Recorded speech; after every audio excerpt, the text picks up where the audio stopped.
Tomorrow, April 20th, the FIA holds the most important F1 Commission meeting in 10 years. 6 rule changes sit on the table. The deadline for Miami is 14 days away. Each of the 6 exists because of something that already broke. A Leclerc qualifying lap wrecked by a computer. A Verstappen overtake erased by an empty battery. A Bearman incident at Suzuka that ended everything for a 20-year-old driver's race weekend and nearly ended far worse. Some of these fixes will make it to Miami, some will not, and one of them cannot be fixed until 2027. This is what each of the 6 changes actually does, why each one exists, which teams are fighting to stop them, and which ones will actually make it into the Miami Grand Prix on May 3rd. 3 races in, Formula One is facing its biggest rules crisis in 10 years. Every single one of the 6 changes exists because of something that already happened on track. To understand what the sport is trying to fix, you have to understand what is really breaking. And that starts with what happened to Charles Leclerc at Shanghai on March 14th. The event itself lasts less than a second. Leclerc is on a flying lap in sprint, qualifying at the Chinese Grand Prix,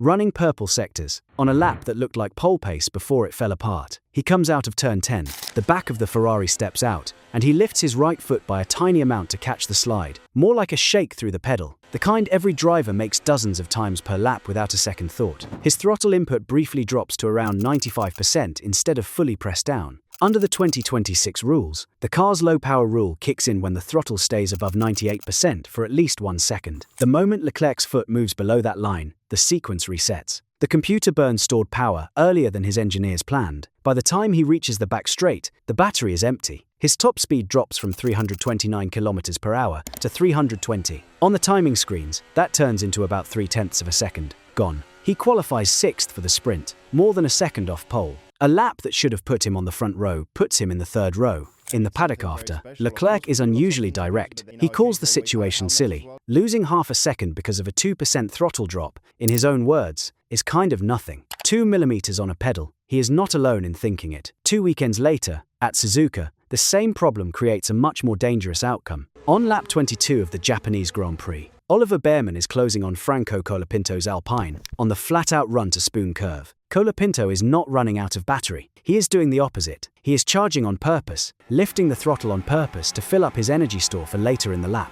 To a fan watching at home, nothing about it looks odd. To Bearman in the Haas behind him, the closing speed gap hits 50 km per hour. 50. That is the kind of gap you see when one car is braking for a corner and the other is not. On a flat-out part of a racetrack, it should be almost impossible. Colapinto moves across to defend his line. Bearman has no time to react. He takes to the grass at full speed, loses the car, and hits the barrier sideways at 308 km per hour. The impact measures 50 G. He walks away with a bruised knee and no broken bones, which is its own small miracle. The closing speed is not okay, and the warning coming out of the Drivers' Association after is even more direct. If this happens at Baku, at Singapore, at Las Vegas, where there is no runoff area, the outcome could be far worse. That is why the April 20th meeting exists. That is why 6 rule changes are on the table. And that is why the FIA has only 14 days to decide which of them reaches Miami. To understand why these 6 changes, you have to understand the power unit under the bodywork. The 2026 rules get rid of the MGU-H and push almost all of that work into the MGU-K. Top power from the electric motor is now 350 kilowatts. That is about 469 horsepower. From a motor that in 2025 made only 120 kilowatts, nearly 3 times the electric power,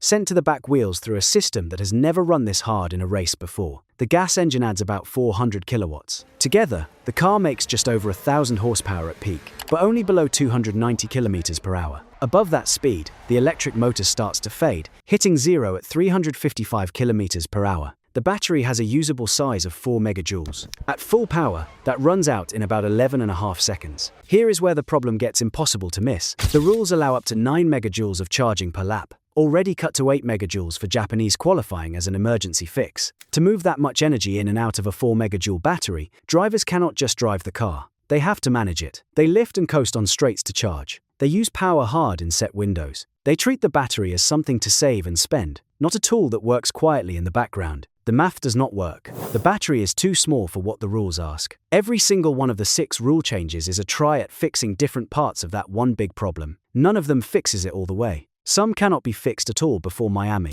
Rule change number 1 is the most likely to pass. McLaren has been pushing it since pre-season testing in Bahrain, and they actually tried it on the final day of that test to gather data for this exact meeting. The idea is to raise the superclipping cap from 250 kilowatts to 350. Superclipping is the ability to charge energy at the end of a straight, while the driver is still at full throttle. It is the other option to lift and coast. The electric motor starts to charge even while the driver keeps the throttle pinned to the floor. Right now, the rules cap that superclip charging at 250 kilowatts during lift and coast. When the driver is already off the throttle and the car is slowing down anyway, the charging rate is 350 kilowatts. That 100 kilowatt gap is the reason drivers lift in the first place. It is better math to coast than to stay flat. The rules themselves create the reason for the behavior everyone hates to watch. Raising the superclipping limit to 350 kilowatts takes that reason away. If you can charge just as well while staying on the throttle, there is no reason to lift 200 meters before a braking zone. Late braking overtakes return, closing speed gaps shrink. The feel of the racing changes back to something that looks like F1.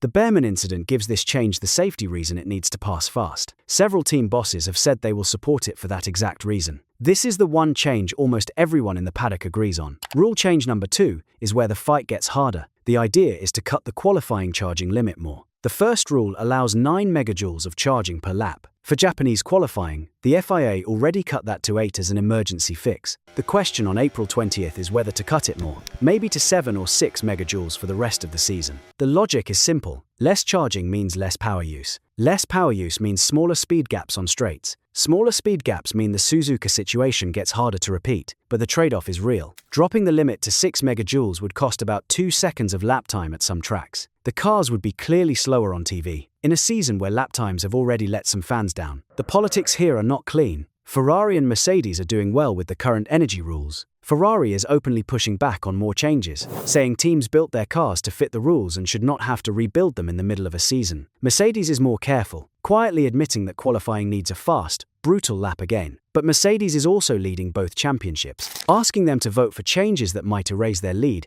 is a very different ask than asking a midfield team. The most likely outcome is a partial cut. Not 9, not 6, somewhere in between. 7 megajoules is the number several team bosses have floated privately. Rule change number 3 is the one that would have saved Leclerc's qualifying lap in China. The idea is to simplify the low power rule that runs the 98% throttle line. Right now, if a driver drops below that line for any reason, including catching a slide, the low power sequence resets. The computer cannot tell the difference between a driver who lifted on purpose and a driver whose foot shook at the edge of control. The answer is to give the driver's right foot the main say-over when the car uses power, rather than letting a preset software model make that call. The line could be raised, the reset delay could be made longer, or the rule could be rewritten to read brief throttle drops as control moves, rather than power choices. The FIA's own words about the plan are clear. Energy rules that do not need changes to hardware, but may need some settings to change in some software. Software can be rewritten before Miami. Hardware cannot. That is the whole reason this change is even being looked at for a mid-season fix. The idea that a driver should be the main one deciding how their own car uses its power has broad support across the paddock. This one will almost for sure move forward in some way. If you find this kind of breakdown useful, subscribe. This channel covers every FIA call, every rules change, and every tech detail that changes how Formula One is raced. From now until Miami, the speed of change in this sport is the fastest it has been in 10 years. Now to rule change 4. Rule change number 4 is closely tied to number 3 but hits a different part of the same problem. The idea is to cut down on how much the team's software can control energy use during a lap. Right now, smart software models run on the standard ECU and basically pre-plan the power use for each lap based on data from past laps. Drivers get directions through their steering wheel screens, telling them which settings to change at which points on the track. In some cases, the driver is not really deciding when to use energy as much as running a plan someone else made. The idea is to cut down on what these models can do, forcing more real-time choices back into the driver's hands.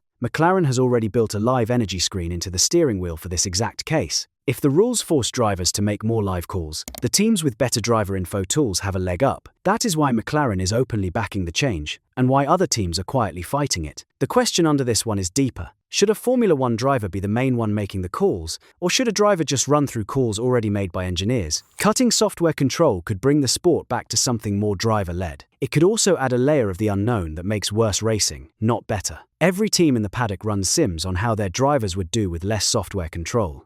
Some of those sims come back good, some do not. This is the change where you can see the real politics most clearly. A team's public stance depends on whether their drivers do better with more control or less. Nobody is saying that out loud. Rule change number 5 is the one with the most promise and the most unknowns. It is about active wings. Under the current rules, active wings work in set zones, like how DRS worked in the last generation of cars. The low drag mode, now called straight mode, can only be turned on inside set track zones. When a driver enters a zone, both front and rear wings flatten at the same time, cutting drag a lot and adding straight line speed. The idea is to drop the zone rule during qualifying. Let drivers turn on straight mode anywhere on the track, at any time, on their own call. The logic is strong. If drivers can open their wings whenever they want, the airflow battle comes back to Formula 1. Drivers who hold the wing flat longer take more risk going into corners, but gain more speed on the straight. Drivers who close it sooner give up straight line speed but carry more grip through the corners. That trade, wing use versus lap time, is the kind of driver skill Formula 1 is supposed to reward. Ferrari has already hinted at how they would use this. The team's new flip-over rear wing,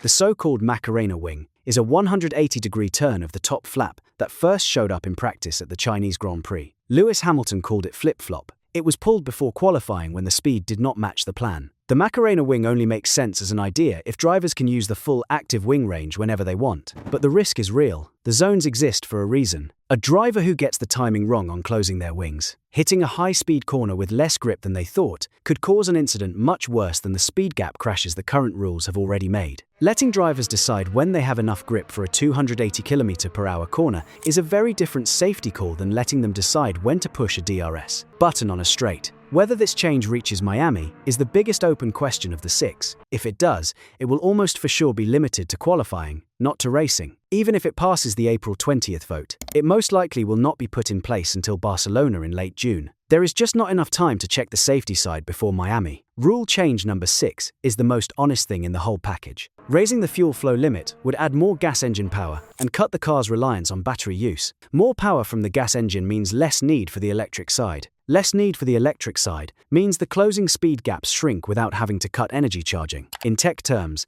it is the cleanest fix of the 6, but the engines have been locked into set specs. Every maker, Ferrari, Mercedes, Honda, Red Bull powertrains, Audi, and Cadillac, built their 2026 power units around the fuel flow limit in the rules. Changing that limit mid-season makes reliability problems nobody wants. An engine built for one fuel flow rate, suddenly told to run at a higher flow rate, is an engine that breaks in ways you cannot predict. This is a 2027 fix. Everyone in the room knows it. The plan is a step-by-step rollout. Phase 1 for Miami, Phase 2 for later, in 2026, Phase 3 for 2027. The fuel flow change sits in Phase 3. Bringing it up on April 20th is about being open, not about acting on it. That leaves 5 changes that can be passed for Miami. Not all 5 will actually make it. The super clipping raise is the safest bet. Almost full support, Suzuka as its safety reason, can be done through a software update. Almost for sure passes. The low power rule fix is likely. Broad driver support. Leclerc's event at China as the push can be done through software. Probably passes in some form. A partial cut to the qualifying charging limit is likely, though the exact number is still being fought over.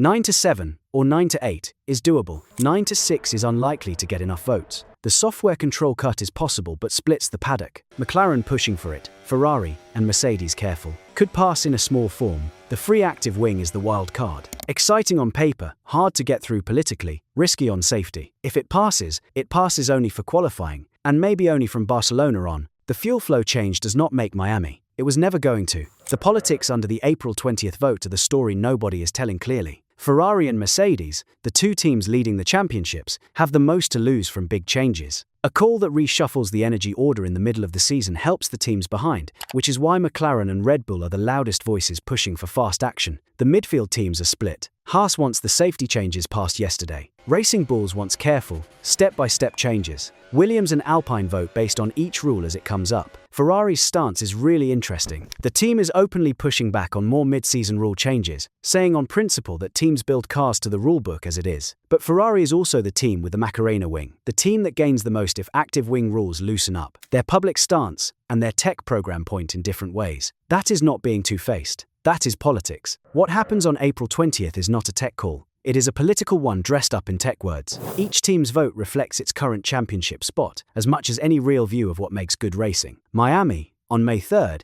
becomes the test for the whole season. If the changes work, the rest of 2026 looks different. Qualifying gets competitive again. Closing speeds become normal. The Suzuka event stays a one-off rather than a pattern. Antonelli's championship lead either holds because he earns it, or falls apart because the new rules show weak spots the old ones hid. If the changes fail, or if too few pass in time, the push to act again grows. Barcelona in late June becomes another trigger. Silverstone in July, Spa and Monza in the late summer. Every big weekend carries the risk of another crisis. Another Leclerc in China, another Bearman at Suzuka. The sport cannot survive a repeat of the Suzuka incident at a track with no runoff area. The deeper truth is the one nobody on the April 20th agenda is facing head-on. The 2026 rules were built around a battery that is too small for what the rules ask. 4 megajoules of usable space, up to 9 megajoules of needed charging. The math does not work. 6 rule changes ease the effects. They do not fix the cause. The answer needs either a bigger battery, which would mean a full power unit rebuild, or a different energy plan, which would mean rewriting the rules from scratch.